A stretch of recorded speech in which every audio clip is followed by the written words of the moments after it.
خلق الإنسان علمه البيان.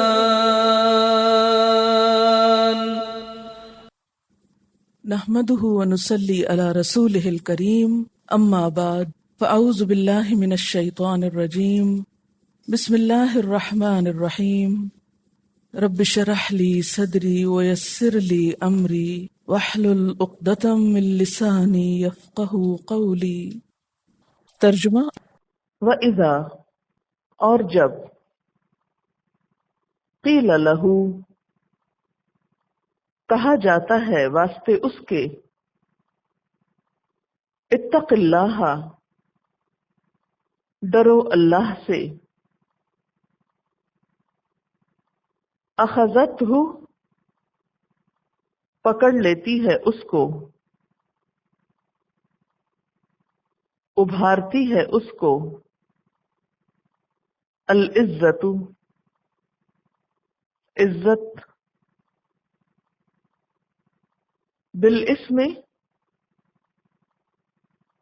ساتھ گناہ کے یا گناہ پر، فحسبہ، تو کافی ہے اس کو، جہنم، جہنم، و اور، لبئس، البتہ بدترین ہے، المہاد، ٹھکانہ، ومن الناس،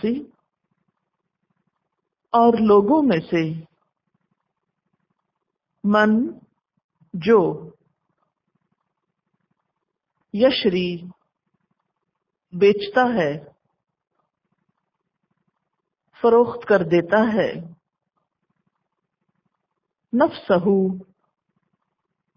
اپنے نفس کو، ابتغاء، تلاش کرنے کے لیے، چاہنے کے لیے، مرضات اللہ، اللہ کی رضا، واللہ، اور اللہ، رؤوف، شفقت کرنے والا ہے، بالعباد، بندوں پر، یا ایھا الذین آمنوا، اے لوگو جو ایمان لائے ہو، ادخلوا، داخل ہو جاؤ، فی السلم، اسلام میں، اطاعت میں، کافتن، سارے کے سارے، ولا، اور نہ، تتبعوا، تم پیروی کرو، خطوات الشیطان، شیطان کے قدموں کی، انہ، بے شک وہ، لکم، تمہارے لیے، عدو، دشمن ہے، مبین، کھلم کھلا، فَإِن، پھر اگر، زللتم، لڑکھڑا گئے تم، پھسل گئے تم،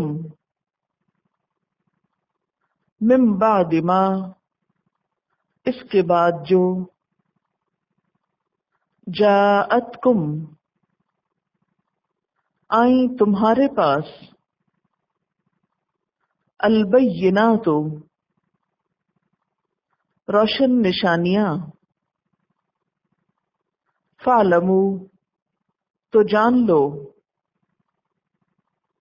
ان اللہ، بے شک اللہ تعالی، عزیز، زبردست ہے،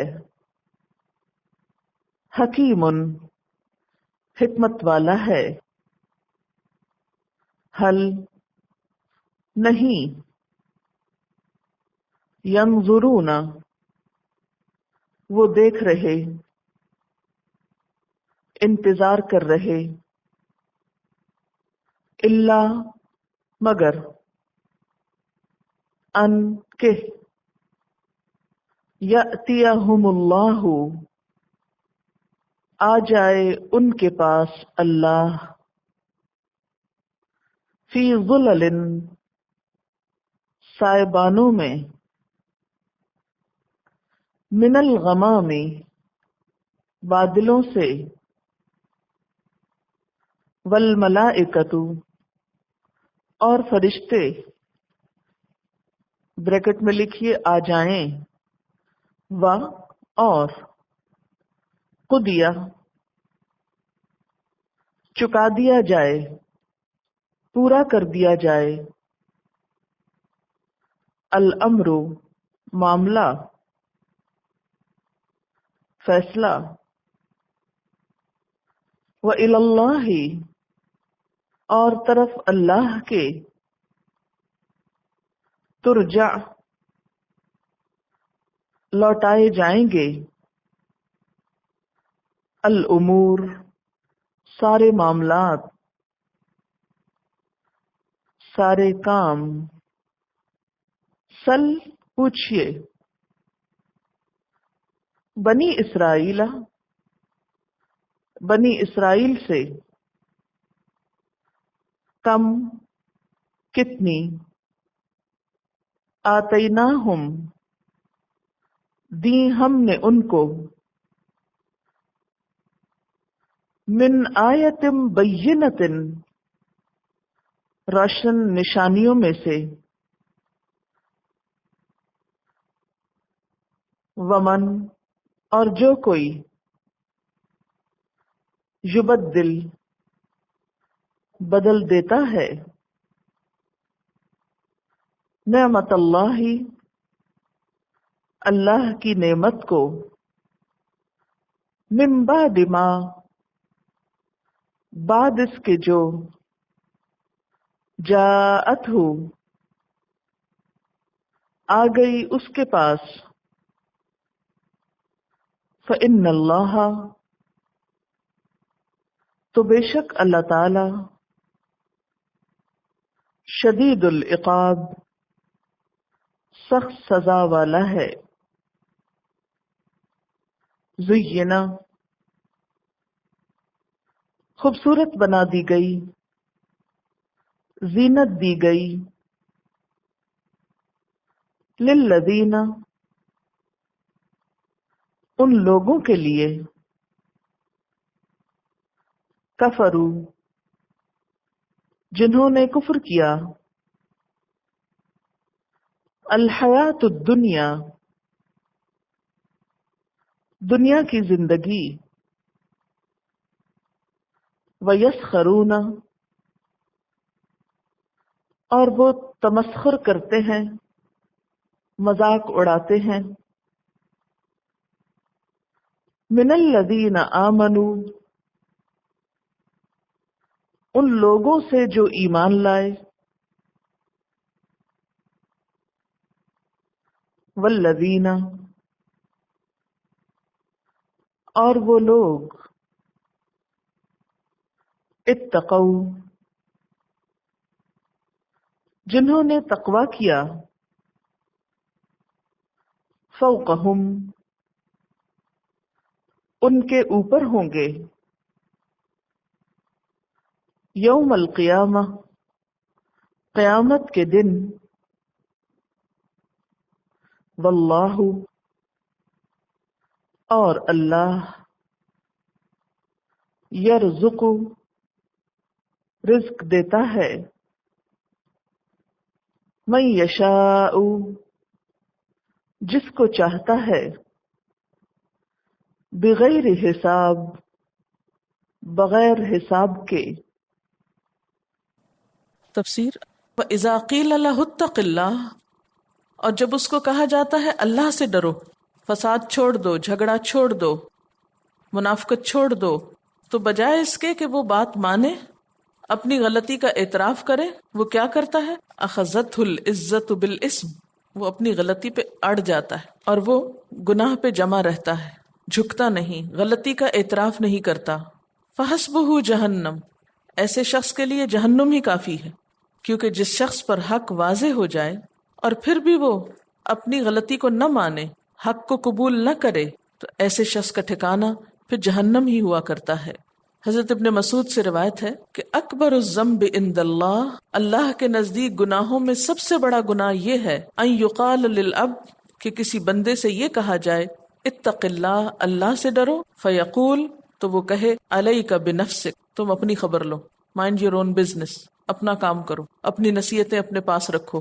جہنم کا ایک نام ہے نا توڑ پھوڑ دینے والی ہے، حطمہ۔ تو جس شخص کا غرور دنیا میں نہیں ٹوٹتا، جو خود کو نہیں توڑ سکتا، پھر اس کو جھکانے کے لیے اور توڑنے کے لیے جہنم کافی۔ وَلَبِئْسَ الْمِہَادُ، اور وہ بدترین ٹھکانہ ہے۔ کیا سبق ملتا ہے اس آیت سے؟ کہ انسان کو اگر کبھی بھی اس کی کسی غلطی کا احساس دلایا جائے، اس کو انا کا شکار نہیں ہونا چاہیے، اسے بغیر کسی خوف کے تسلیم کر لینا چاہیے، ہاں میری غلطی۔ اب دیکھیے بساؤ کا جھگڑا کیوں نہیں ختم ہوتا؟ جھگڑا ختم نہ ہونے کی وجہ کیا ہوتی ہے؟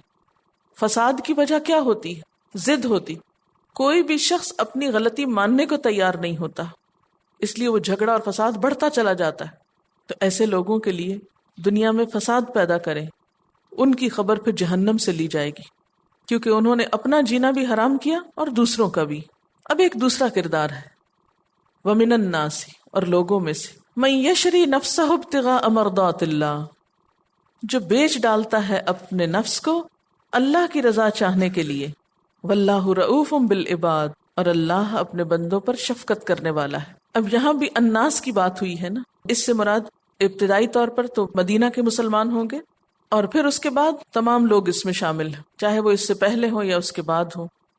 مثلا حضرت ابراہیم علیہ السلام کی یہ کوالٹی تھی۔ اس کے بعد حضرت صہیب کے بارے میں ایک واقعہ آتا ہے کہ وہ اپنا وطن چھوڑ کر ہجرت کی غرض سے مدینہ آ رہے تھے کہ راستے میں مشرکین نے پکڑ لیا ان کو، انہوں نے اسلام سے برگشتہ ہونے پہ مجبور کیا کہ تم اسلام قبول نہیں کرو۔ حضرت صہیب کہنے لگے کہ میں اپنا گھر، اپنا سارا مال تمہیں اس شرط پہ دینے کو تیار ہوں کہ تم میرا راستہ نہ روکو، اور انہوں نے اس شرط پر آپ کو چھوڑ دیا، اور اس طرح حضرت صہیب جو تھے وہ آپ صلی اللہ علیہ وسلم کی خدمت میں پہنچ گئے۔ ایسے ہی لوگوں کے بارے میں یہ آیت اتری ہے۔ حضرت صہیب کے بارے میں آتا ہے کہ انہوں نے آ کر نبی صلی اللہ علیہ وسلم کو اپنا یہ واقعہ سنایا، تو آپ نے 2 بار یہ فرمایا، ربح البیع ابا یحییٰ، اے ابو یحییٰ۔ یہ کس کی کنیت تھی؟ حضرت صہیب کی۔ اے ابو یحییٰ، تمہاری تجارت فائدہ مند ہوئی، تم نے بہت نفع کا سودا کیا۔ کیا؟ اپنا گھر بھی دے دیا، مال بھی دے دیا، اور اسلام لے لیا، اور میرے پاس آنا گوارا کیا۔ اسی وجہ سے ان لوگوں کی عزت اور قدر آپ کی نگاہ میں بہت زیادہ تھی، اور اللہ تعالیٰ بھی ایسے بندوں پر بہت شفقت کرنے والا ہے۔ ایک دفعہ نبی صلی اللہ علیہ وسلم نے حضرت صہیب، حضرت بلال اور حضرت سلمان کے بارے میں حضرت ابو بکر سے فرمایا کہ اے ابو بکر، اگر تم نے ان کو ناراض کر دیا تو اپنے رب کو ناراض کر دیا۔ ان لوگوں کو ناراض نہ کرنا۔ کیوں؟ اس لیے کہ یہ اپنا گھر بار اللہ کی خاطر چھوڑ کر تمہارے پاس آئے۔ تو یاد رکھیں، جو لوگ اسلام کے راستے میں قربانی دیتے ہیں، تکلیفیں اٹھاتے ہیں، وہ لوگ عزت کے قابل ہوتے ہیں، وہ لوگ اللہ کی رضا پا لیتے ہیں۔ اب یہاں پر آپ دیکھ رہے ہیں کہ دونوں قسم کے کردار نظر آئے۔ ایک کون ہے؟ جو زمین میں فساد کرتے ہیں، سخت جھگڑالو ہیں، اور اپنی انا پر قائم رہتے ہیں، اپنی غلطی مانتے ہی نہیں۔ اور دوسرے کون ہیں؟ جو اللہ کی رضا چاہنے کے لیے اپنا سب کچھ دے ڈالتے ہیں۔ 2 کیریکٹر، 2 کردار دکھائے گئے ہیں، 2 انسان دکھائے گئے ہیں۔ اب تمہیں چوز کرنا ہے کون سا کردار اپنانا ہے، ان دونوں میں سے کس کے راستے پہ چلنا ہے۔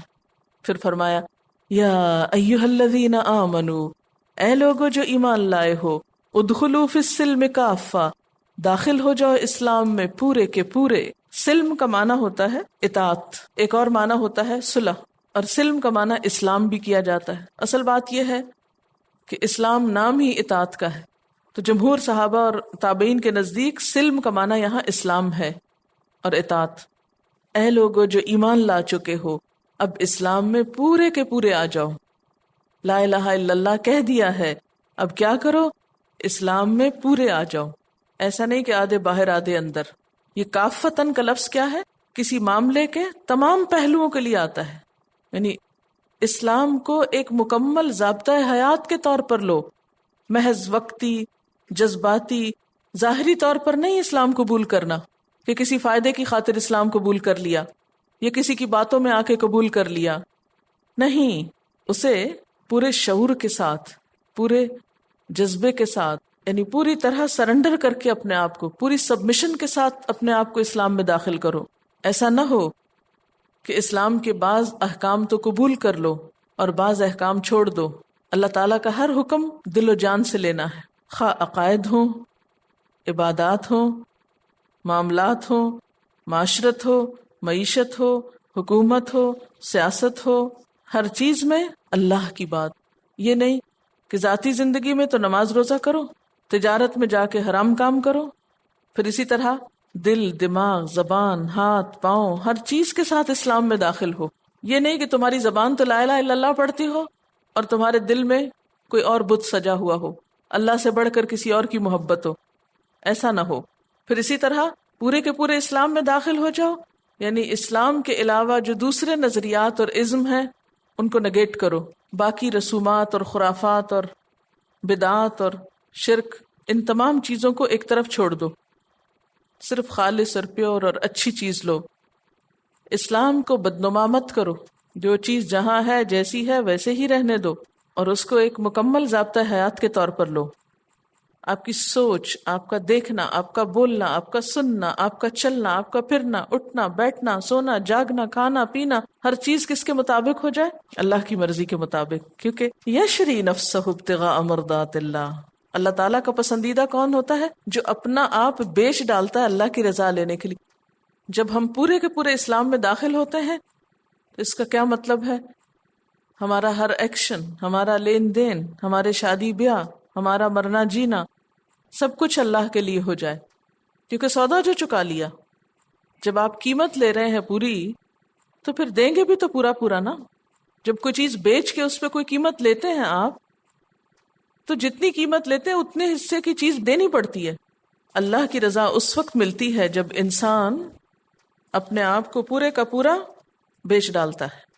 یعنی اللہ کی رضا کیا ہے؟ دراصل جیسے اللہ تعالیٰ نے صحابہ کرام کو کہا تھا، رضی اللہ عنہم ورضوا عنہ، اللہ ان سے راضی ہو گیا. جن سے پورا راضی ہو گیا، جب ان کو جنت کی طرف لے جایا جائے گا تو کیا کہا جائے گا؟ فادخلی فی عبادی. جنت کے دروازے پہلے سے ہی کھلے ہوئے ہوں گے، آ جاؤ، میں راضی ہوں تم سے. ورضوان من اللہ اکبر، اور اللہ کی رضامندی سب سے بڑی چیز ہے. اور جن سے آدھا آدھا راضی ہوگا اللہ، ان کے ساتھ کیا ہوگا؟ ہاں ٹھیک ہے، انتظار کرو. اس وقت سوچیں گے کیوں نہ میں نے سارے کا سارا اپنا آپ دے ڈالا، کہ آج مجھے دیر نہ لگتی، میرا حساب ہی نہ ہوتا، بے حساب جنت میں بھیج دیا جاتا. تو اگر آج ہم دنیا میں بچا بچا کے رکھ رہے ہیں خود کو، لیکن کبھی نہیں خیال آتا کہ دے کیا رہے ہیں. وہی جو اس نے دیا ہے ہم کو، جان دی ہوئی اسی کی تھی. حق تو یہ کہ حق ادا نہ ہوا. احسان کس بات کا ہے کہ ہم ناراض ہوں اللہ سے کہ کیوں ہم سے جان لے لی؟ یہ تو اسی کی اپنی تھی، اسی نے تو دی تھی. لے بھی لی تو کیا ہوا؟ کوئی ناراضگی نہیں، خوشی خوشی دی. یا ایھا الذین آمنوا ادخلوا فی السلم کافہ، پارٹ ٹائم نہیں، فل ٹائم. ولا تتبعوا خطوات الشیطان، اور شیطان کے قدموں کی پیروی نہ کرنا، شیطان کے پیچھے نہ جانا. اللہ تعالیٰ بلا رہے ہیں ادھر آ جاؤ، پورے پورے آ جاؤ. دشمن ہے پیچھے، اس کی بات نہیں ماننا. کیونکہ ایک راستہ ہے جو اللہ کے دین کی طرف جا رہا ہے اور ایک راستہ ہے جو شیطان کی طرف جا رہا ہے. ہمیں کیا کرے؟ اس راستے پہ آ جاؤ، ادھر نہیں جانا. کیوں؟ ادھر کیوں نہیں جانا؟ ادھر تو بہت خوبصورت چیزیں ہیں، ادھر تو بہت ٹیمپٹیشنز ہیں، ساری مرضی تو ادھر پوری ہوتی ہے، ادھر کیوں نہیں جانا؟ انہ لکم عدو مبین، کیونکہ وہ تمہارا کھلا دشمن ہے. شیطان بھی تمہیں غلط کاموں میں کشش دلاتا ہے اور پھر تم کو پھانس لیتا ہے. انہ لکم عدو مبین. اچھا آپ دیکھیے کہ حضرت ابراہیم علیہ السلام نے کیا کیا تھا. اذ قال لہ ربہ اسلم قال اسلمت لرب العالمین. انہیں تو کوئی رکاوٹ نہیں ہوئی تھی. بتائیے ابراہیم علیہ السلام کو کوئی لاس ہو گیا تھا اسلام لا کے؟ نہیں. یاد رکھیں، اللہ کی خاطر، اسلام کی خاطر کچھ بھی اگر چھوڑنا پڑتا ہے وہ کوئی اہمیت نہیں رکھتا، اس پہ کبھی بھی پریشان نہ ہو، اس لیے کہ دنیا کی ہر چیز بالآخر چھوڑنی پڑے گی۔ تو اگر اللہ کی خاطر کچھ چھوڑنا پڑ گیا تو کیا ہوا؟ اس سے بڑی سعادت کیا ہے؟ کیونکہ شیطان یہیں سے تو ہمیں روکتا ہے، وہ کہتا ہے نہیں تم اسلام کی طرف آ گئے تو تمہیں یہ بھی چھوڑنا پڑے گا، یہ بھی چھوڑنا پڑے گا، یہ بھی چھوڑنا پڑے گا۔ نہ چھوڑو، آئے گا موت کا فرشتہ، سب اٹھا پھینکے گا، سب چھوڑوا دے گا، خالی ہاتھ جانا پڑے گا۔ پھر بھی تو چھوڑنا ہے نا، تو خود ہی چھوڑ دیں، اللہ کی خاطر چھوڑ دیں۔ فَإِن زَلَلْتُم مِّن بَعْدِ مَا جَاءَتْكُمُ الْبَيِّنَاتُ، پھر اگر تم پھسل گئے، من بعد ما جاءتکم البینات، اس کے بعد کہ تمہارے پاس کھلی کھلی نشانیاں آ گئیں، سچی تعلیمات آ گئیں، صاف باتیں پہنچ گئیں، فَاعْلَمُوا، تو جان لو، تمہیں معلوم ہونا چاہیے، کیا؟ ان اللہ عزیز حکیم، بے شک اللہ تعالیٰ زبردست ہے، حکمت والا ہے، اس کو پکڑنے میں دیر نہیں لگتی۔ ہاں حکیم ہے، وہ ایک دم نہیں پکڑتا۔ پھر فرمایا هل ينظرون الا ان ياتيهم اللہ، لوگ اتنی صاف سیدھی تعلیمات کو سننے کے باوجود، اللہ تعالیٰ کے احکامات کو سننے کے باوجود اگر پھر بھی نہیں مانتے، پھر بھی اسلام میں پورے داخل نہیں ہوتے، تو کیا پھر وہ اس بات کا انتظار کر رہے ہیں کہ خود اللہ تعالیٰ ان کے سامنے آ جائے؟ یہ بادلوں اور سایوں میں سے اس لیے کہا گیا نا کہ ہم سب کا امیجنیشن کیا ہے کہ اللہ تعالیٰ کہاں ہے؟ آسمان میں ہے نا۔ تو پھر کیا ہو کہ وہ آسمان سے نکل کر بادلوں کو کراس کر کے تمہارے سامنے آ جائے، والملائکۃ، اور فرشتے بھی آ جائیں فرشتوں کے جلووں میں، وقضی الامر، اور فیصلہ کر دیا جائے کس بات کا کہ جو جو نہیں مان رہا اس کو پکڑ کے لٹکا دو۔ نہیں، یہ ابھی نہیں ہوگا، یہ تو قیامت کے دن ہوگا۔ یعنی مراد اس سے کیا ہوا پھر کہ کیا یہ پھر قیامت کے انتظار میں ہیں؟ کیا یہ چاہتے ہیں کہ ان کا فیصلہ ہو جائے؟ تو اس سے کیا بات پتہ چلتی کہ انسان کو اس سے پہلے ایمان لے آنا چاہیے کہ قیامت قائم ہو جائے۔ وَإِلَى اللَّهِ تُرْجَعُ الْأُمُورُ، اور سارے معاملات اللہ ہی کی طرف پیش کیے جاتے ہیں۔ سل بنی اسرائیل، بنی اسرائیل سے پوچھ لو، کما آتیناہم من آیۃ بینہ، ہم نے ان کو کتنی ہی روشن نشانیاں دی تھی۔ اور یہ کون سی تھی روشن نشانیاں؟ اللہ تعالیٰ نے ان کے لیے طرح طرح کے معجزات بھیجے تھے حضرت موسیٰ علیہ السلام کے ذریعے، لیکن انہوں نے کیا کیا؟ وَمَن يُبَدِّلْ نِعْمَتَ اللَّهِ مِن بَعْدِ مَا جَاءَتْهُ، اور جو کوئی بدل دیتا ہے اللہ کی نعمت کو اس کے بعد کہ وہ اس کے پاس آ گئی۔ بدل دیتا ہے سے مراد کیا ہے کہ نعمتیں آنے کے بعد شکر کا رویہ اختیار کرنے کی بجائے ناشکری کرتا ہے۔ مثلاً کیا کیا تھا انہوں نے؟ اللہ تعالیٰ نے ان کے پاس نبی بھیجے، لیکن انہوں نے کیا کیا؟ انبیاء کو قتل کر دیا۔ اللہ تعالیٰ نے انہیں فرعون سے نجات دی تھی، انہوں نے کیا کیا؟ پار لگ کے بچڑے کو معبود بنا لیا۔ اللہ تعالیٰ نے ان کو من و سلوہ اتار کے دیا، انہوں نے کیا مانگا؟ ساگ سبزی، ککڑی، لہسن، پیاز۔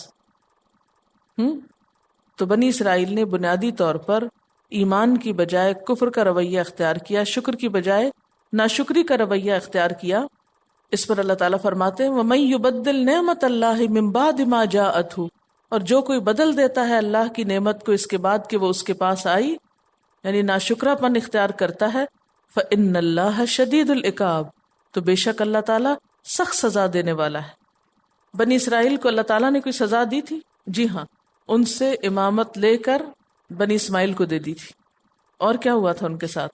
ضربت علیہم الذلۃ والمسکنۃ وباؤوا بغضب من اللہ۔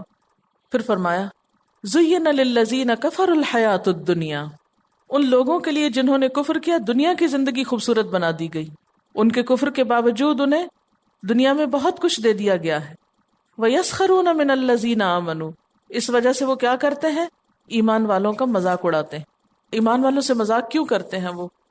کیونکہ ایمان والے آخرت کے فائدوں کی خاطر اپنی دنیا قربان کرتے رہتے ہیں، تو ان کو بے وقوف سمجھتے ہیں، ان کا مذاق اڑاتے ہیں۔ ایمان والوں کا مذاق کون اڑاتا ہے؟ وہ لوگ اڑاتے ہیں جن کے اپنے پاس ایمان نہیں ہوتا۔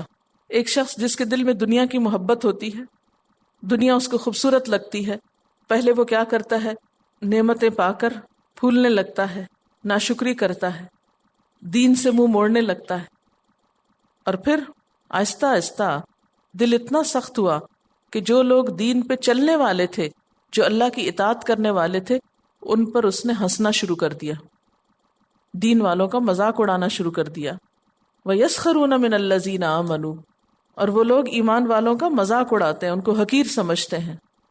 یہ جو کسی کا مذاق اڑانا ہے نا، اس کے بارے میں حضرت علی رضی اللہ تعالیٰ عنہ سے مروی ہے کہ جو شخص کسی مومن مرد یا عورت کو اس کی غربت کی وجہ سے حقیر سمجھتا ہے، اللہ تعالیٰ قیامت کے روز اسے اولین اور آخرین کے مجمع میں ذلیل و رسوا کریں گے۔ اور جو کسی مسلمان مرد یا عورت پر بہتان باندھے اور کوئی ایسا عیب اس کی طرف منسوب کرے جو اس میں ہے نہیں، یعنی کسی بے گناہ کو خامخواہ گناہ گار بنا دے، اللہ تعالیٰ قیامت کے روز اس کو آگ کے ایک اونچے ٹیلے پر کھڑا کریں گے جب تک کہ وہ خود کو جھٹلا نہ دے کہ ہاں میں جھوٹا تھا۔ دین والوں کا مذاق اڑانا اتنی بڑی بات کیوں ہے، اتنی بڑی برائی کیوں ہے؟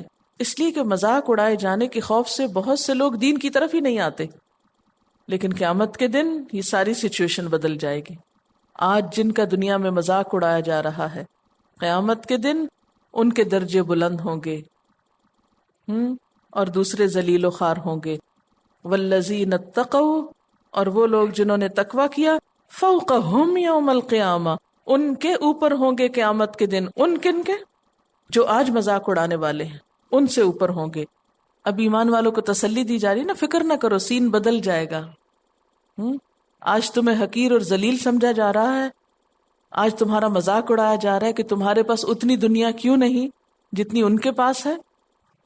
نہیں، قیامت کے دن تمہاری ان قربانیوں کی وجہ سے تمہیں بلند مقامات دے دیے جائیں گے۔